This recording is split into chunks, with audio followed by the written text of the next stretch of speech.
Welcome into another edition of Scarbo Knows with Kevin Skarbinski. That's me, Kevin Skarbinski. Lots going on in the sports world this time of year, and most of the games are being played off of the field, away from the courts, in the courts, and other places. And to help us break it all down, get behind the scenes, better understand what is happening with the family Iamaleava, with one of the best players who will be selected in the NFL draft, and other things. For example, the idea that journalism is not dead. That has a double meaning, as our guest today will explain. He's one of the best in the business, senior writer for Sports Illustrated. Let's say hello to Pat Forty, who is always fishing for stories. He landed a big one just recently on Travis Hunter. Pat, how are you doing today? Appreciate you joining us. Hey, Kevin, happy to be on with you. Doing really well, and happy to talk, about fishing with Travis and everything else on your mind. Yeah, that was a fascinating story just about him and his personality, and we'll get into that in a bit. But first of all, I'm always curious, as a journalist myself, a longtime person fishing for my own stories, just how the whole concept came about. How were you able to wrangle Travis Hunter, the Heisman winner, into that boat? Well, I have to give some credit to my oldest son, Mitchell Forty, who is the managing editor of Major League Fishing, and told me over a year ago, said, "Hey, I don't know whether you knew this, but Travis Hunter's a big-time fisherman. He loves bass fishing." He said, "You should see if you can fish with him sometime." I was like, "Oh, yeah, that's a good idea." And kind of put that, in the back pocket. And then, he had the season that he had, obviously, unlike anything really we've seen in more than 60 years in college football, given the two-way excellence of his performance on offense and defense. And he wins the Heisman Trophy, and he becomes a bigger and bigger deal. And we were talking, about who we wanted to put on the cover of Sports Illustrated's NFL Draft Preview magazine. And Hunter seemed like an obvious choice for that. And my boss said, "Well, you want to do the story?" I said, "Not only do I want to do the story, I said, here's what the story has to be. I've got to go fishing with him." He's like, "Really? You think you can do that?" I was like, "Yeah, I think so, actually." And called, and his people were like, "Yep, yeah, that sounds great," because he absolutely loves it, and he's really good at it. He is a elite level fisherman, something that he has done from his childhood growing up in Florida, fishing in the canals and ponds and really wherever he could there. And he's just kind of taken that and progressed throughout his life. He moved to Georgia, and it's just something that's always been a big part of his time away from football. And so pitched it, they caught it, they loved it, they said, "Let's do it." And then it was just a matter of pulling things together. He's training, or had been training, in Fort Worth, Texas, at this amazing ranch complex just outside of town.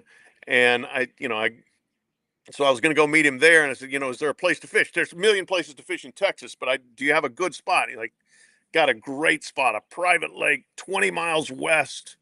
And so that's where we ended up doing it. And it was this kind of gigantic convergence of our photo crew, a video crew, a bunch of guys that brought in a bass boat because his boat had engine trouble. And then he jumped in the boat, he piloted the boat, he put us on the fish. He was in charge, and he knew what he was doing. And so it was a blast to do, just like you said, a different kind of story. And to be able to get that kind of one-on-one time with him and get kind of deeper into his personality, it was really a blast. One of my favorite stories I've ever done.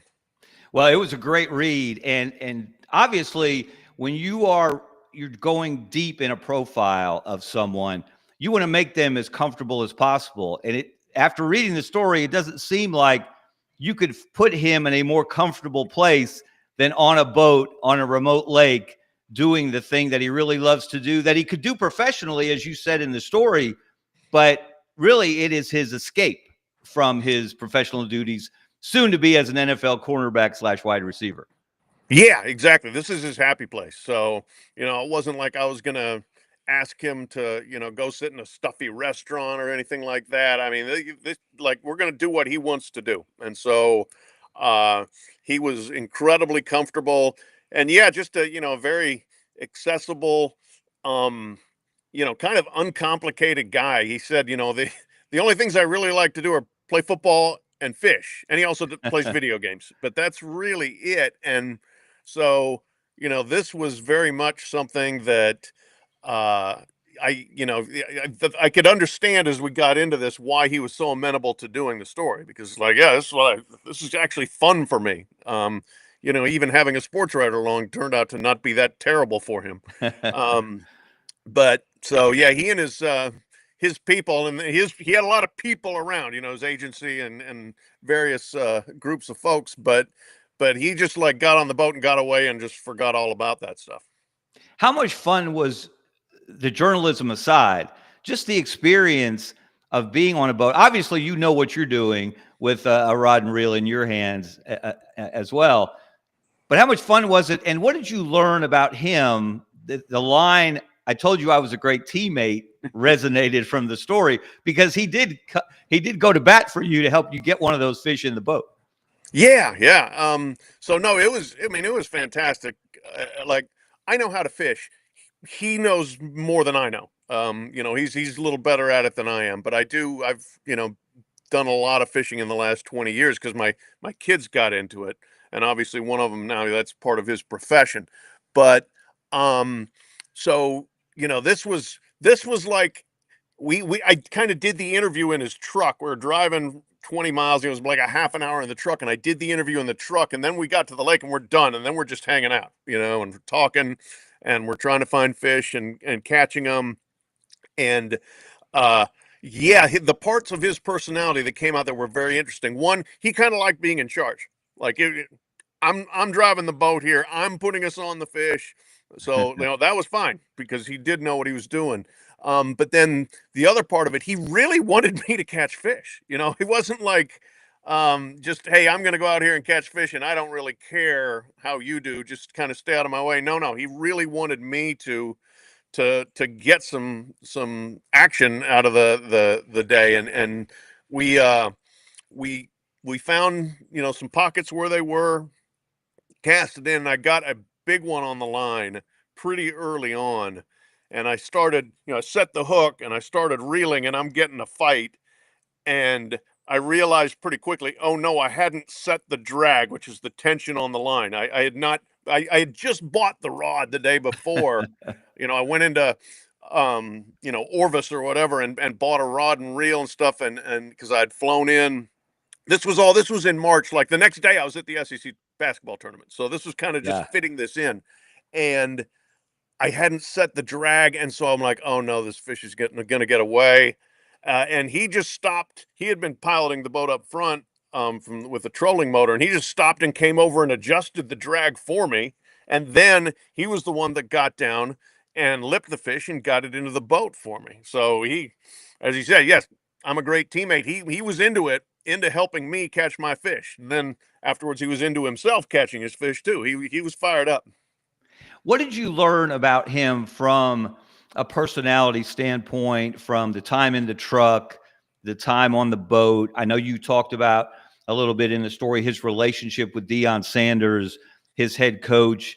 And what really struck me in reading the story was he comes across, Travis Hunter does, almost as the anti Deion.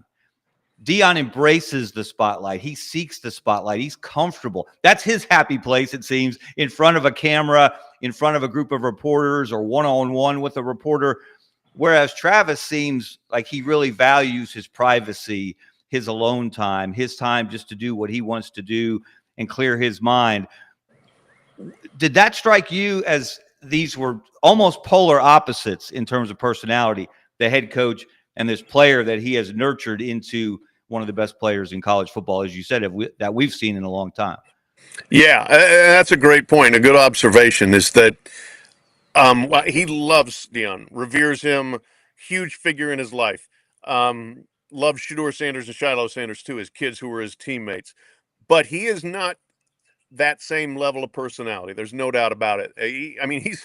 He's staying at this ranch where this workout facility is, and you look out from where he is staying, and there's a couple of like warehouse buildings, and you can't see any houses anywhere. And he's like, yeah, they're still too close. I don't even want any people that close to me. He's a little bit reclusive from that standpoint. And yes, his idea of a good time is just to go get on the water by himself or with one or two other people, and do that. He is not prime time like Coach Prime. I think that he certainly enjoyed the fun and some of the razzmatazz of Colorado football while he was there, but he's not that guy that's going to be out like, I need attention for myself. He It's interesting too. One thing I noticed when I covered games out there, and like, Colorado, when they beat Nebraska and the fans are storming the field, and Travis is like, I'm out of here. I'm going to the locker room. Shador's out there with the students and everything, and it's just this wild party scene, and Travis was going the other way. I think he may end up in New York, but I'm wondering if how that fit might be if he's with the Giants. We're taping this Thursday afternoon. The draft, he'll be somebody's draft pick tonight, but he might be better off in a place like a Cleveland, which has the second pick, and might take him there. Did he talk much about his relationship with Shedeur Sanders, Deion's son, the quarterback? And I'm guessing, given the timing of the story, I don't know, had it come out yet that their numbers were going to be retired at the spring game? And I think the timing didn't work on that in terms of you being able to ask about that. But I am curious your opinion of that decision. And again, his relationship with Shedeur. Yeah, I think he really is very affectionate towards Shedeur. I mean, teammates at Jackson State and at Colorado, and they experienced a lot of success together. And he stuck up for Shedeur. I asked him, and I think that was in the story quote where, he said that because of the Sanders family and the Sanders name, that people just naturally, there's backlash toward them. And he thinks, people that are will regret not drafting Shedeur. Because this was when this was mid-March. And so like his stock was probably just starting to slide a little bit from, top 5 to who knows where. And we'll find that out soon too. But so he thinks, very highly of Shedeur. The decision to retire the jerseys, which wasn't even a blip on the radar at that point. We never discussed it. Boy, that was, I think, poorly handled by Colorado. I mean, retire Travis Hunter's jersey? Absolutely. The dude's done something nobody does. And in Colorado history, his jersey should be retired. And if you want to do it right away, that's fine too. Shedeur Sanders is a different deal. Really good quarterback. Played great for 2 years. Played hurt. Took hits. I mean, he deserves to be really revered, I think, by Colorado fans. But given the number of players who hadn't been honored by the school, this came across very much as kind of a dad power move, I thought. And, it's a slap in the face to the guys that were around in the 1989 and 90 seasons, 90 when they won the national championship, and some other really great teams that have not been honored. So I can understand there being the backlash that we've heard. And, if you talk to people at Colorado, some of the complaints about Deion have been unjustified, or some of the criticisms. But one that I think resonates with people out there is that to Deion, the program didn't exist until 2023, till he got there, and nothing that came beforehand ever mattered. So, well, I don't know if you remember, Pat, but when Auburn was looking for a coach a few years ago, I know they've done that a couple of times recently, but there was a small, but I assume it was small, but vocal segment of the Auburn family that said, go get Deion Sanders. Bring Deion in. He will recruit like no one's business. He will shake up the rivalry with Alabama. He will bring so much to the table at Auburn. And then there were the old guard, the old school Auburn people say, well, he's not an Auburn man. And you can read into that what you want to read into that, what that means. Could you have imagined Deion coaching at Auburn? I did imagine it at the time, Kevin, because it was such a fascinating concept, Yes. and I think he could have done really well there. I think there would have been people who would have been very grudging of having him there. But in terms of having a personality to go to battle against Alabama and wouldn't back down against Alabama. I think he would have embraced that and loved that.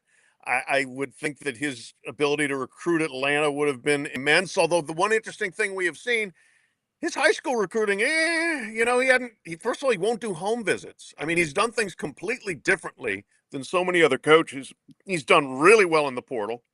The big question, and we don't know the answer yet, is will he sustain his interest and drive in coaching? And now that he's no longer coaching his sons, which I think was a big part of what he's done for the last 4 years, and is he built to last? I guess you would say. And I am a fan of what he's done at Colorado. I grew up in Colorado. I know how dead that program was. I know the energy he's put into it, but is this the kind of thing that he's going to, are we going to talk about Deion Sanders in 5 more years still being the coach there? I don't know.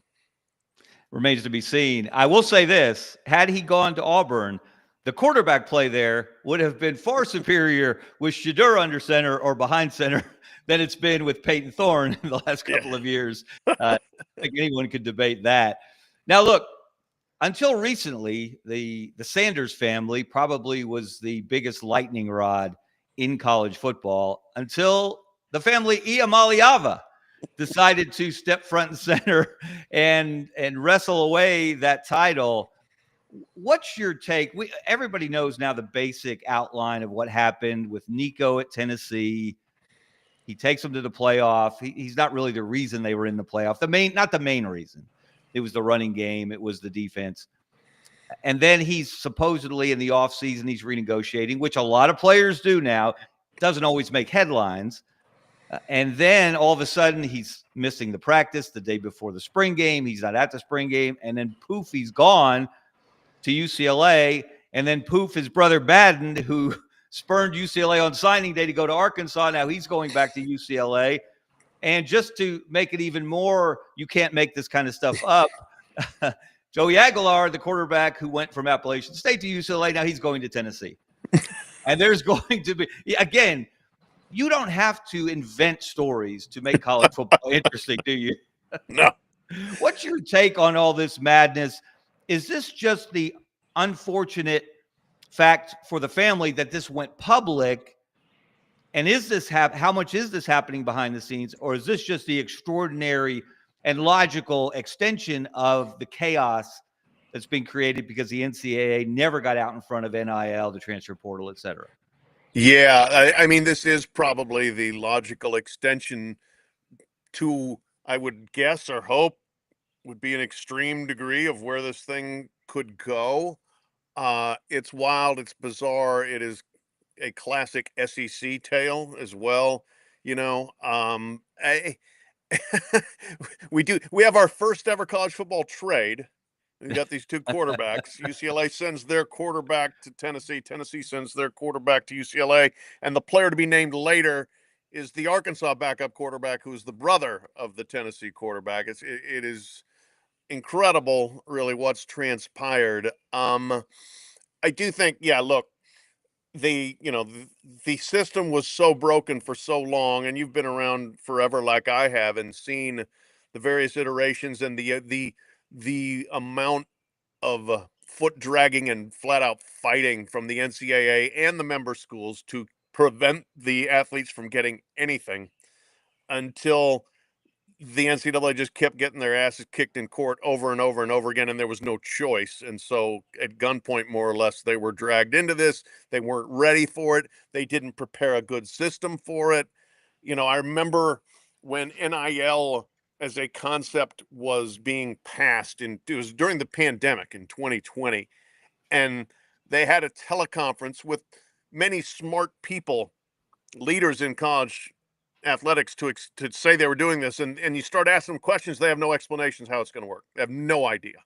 It's just like, well, we have to do it, and so we're going to do it. And I think everything that's followed has shown the lack of preparation, the lack of foresight, the unintended consequences, um, and the level to which I think the original premise has been kind of abused. Like, hey, in my personal opinion, I'm fine with the players getting money. I am. It was overdue. They've earned it. They deserve it. The problems come twofold to me. One with the transfers, the constant transferring, where and this is where the karma boomerang comes back around on Tennessee, where they basically went to battle to give Nico Iamaleava all the rights in the world and all the money in the world, and then he wanted more money, and then because the attorney generals of Tennessee and other states fought to eliminate transfer rules, now you can go anytime, anywhere, and so this all kind of just came back and snowballed on Tennessee, but the you're right that this sort of thing had been happening maybe less publicly elsewhere. Quinshawn Judkins was probably in the situation with Mississippi when he ended up at Ohio State, but it didn't become a public situation. It wasn't declared a holdout. And then all of a sudden we had that and it just exploded. And I think one of the things we've learned is that there have been major um, uh, the amount of resentment, I guess, or backlash toward players in these situations. Some of that, Why do you think that is? Because, you haven't seen that. We didn't see that backlash as Nick Saban's salary went from 4 million to 6 million to 8 million to 10 to whatever it ended up with at Alabama. We didn't see that we don't see that pushback. We see it sometimes when coaches leave, or more often when they get fired and schools have to pay these enormous buyouts, i.e. Gus Malzahn at Auburn, to use one local example.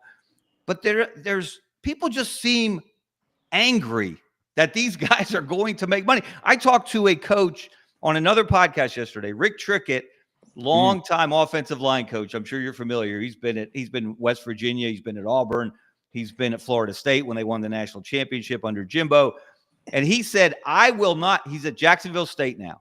He said, I don't want to coach a guy who makes more money than me. Now, he's 77 years old. He's set in his ways, which is understandable. But why are people so offended that these young men who bring in millions of dollars are going to get a commensurate piece of that pie? It's a great question and would deserve its own. We could do another 2-hour podcast on that alone. But, I think, one, it didn't used to be that way. And so people that believed in some almost Hollywood scripted version of the purity of college athletics, which really had never existed, but they wanted to believe that it did, and people that went to school, they went because they loved that school or whatever. And it's funny, I'm diverting a little bit here, but I did a talk a few weeks ago, and a woman there who played high school basketball in like the 80s, she said, I played for the love of the game. And I was like, with all due respect, ma'am, nobody was going to pay you any. You weren't bringing in any money for your school. So that, it's different. But so one, it didn't used to be that way. Two, the long held belief that, a scholarship is enough. Three, look, ageism, a generation gap. And four, race. Look, I would have to think that's a factor for some people. These uppity young guys that haven't done anything to earn this money and don't care enough about the school the way I would care about that school. What have they done to deserve this? That sort of thing. So, I think that there's a lot of factors there, but it is wild the extent to which some people really don't like this new era. To a degree. Look, the TV ratings are great, the stands are full, but there's some people that still don't like what is happening in front of them. Yeah, you hear a lot of rhetoric. This is the last straw. No, this is the last straw. No, I draw this line. But people are still watching. They're still going to the stadiums. They're still going to the arenas. As you said, the television ratings for the NCAA tournament, the college football playoff are outstanding. So people are still watching. I think it's all the other stuff. This time of year in this state, people would be talking about far more than they have. They'd be talking about Ty Simpson as in the quarterback position at Alabama. They'd be talking about Jackson Arnold in the quarterback position at Auburn. Of course, basketball has intruded on spring football in this state because of the success of both the Tide and the Tigers. That has something to do with it. But now they're all the things that they say they don't like about professional sports, even though they do watch the NFL and they watch the Super Bowl, contract renegotiations, free agency. Now that's come to college sports. And so now you're having to talk about business when, you work a 9-to-5 job, you might work at a bank. You're doing numbers all day long. You don't want to come home and read on Twitter about what kind of numbers Nico Iamaleava is getting from Tennessee or not getting it or getting at Tennessee, et cetera.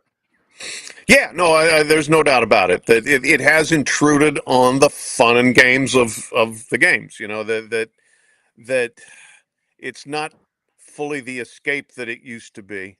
And it's funny. You've been to SEC spring meetings. I've been, and you would go to those things, and it'd be like, okay, this is great. Hey, I get a chance to hear from Nick Saban about what he's thinking for the fall, and hear from Kirby Smart and Lane Kiffin and then basketball, to hang out with the basketball coaches. Now you go, and that's all everybody talks about is the House settlement and how it's going to affect what's the roster limit going to look like, and the portal and the business of college sports. There's been so much upheaval, and it's constant. The realignment, is just kind of at times almost overwhelmed the actual competitive part of it.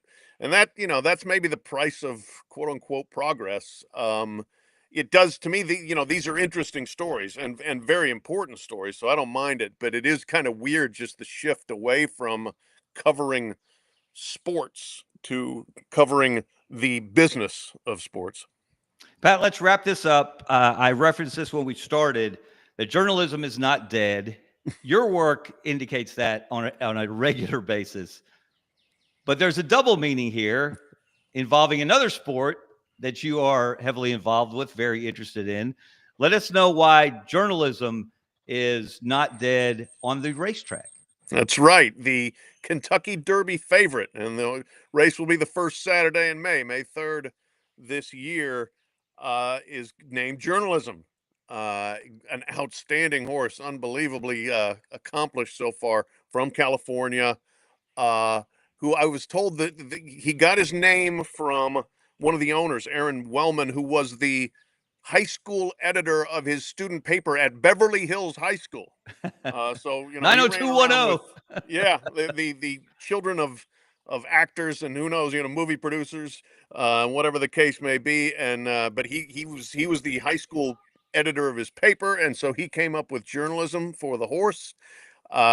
We'll hope journalism remains alive and well for the next 9 days, and we'll see how he does on the first Saturday in May. But he's flown into Kentucky. He was on the track yesterday for the first time, there today too. He looks the part, and we'll see if he can bring home the roses. Well, let's hope journalism writ large lasts a lot longer than nine more days. Pat Forty, one of the best out there doing it. Appreciate your time today. And again, keep those great stories coming. Thanks, Kevin. Great to be on with you. All right. That's Pat Forty from Sports Illustrated. Check out his work there. Check him out on Twitter. He's a great follow. Want to thank him for getting into what's happening now in college football, college athletics, the SEC, and the Kentucky Derby. And none of those were actual fish stories. All right. Thank you very much, everyone, for tuning in this edition of Scarborough Knows. I'm Kevin Skarbinski. I'll see you next time.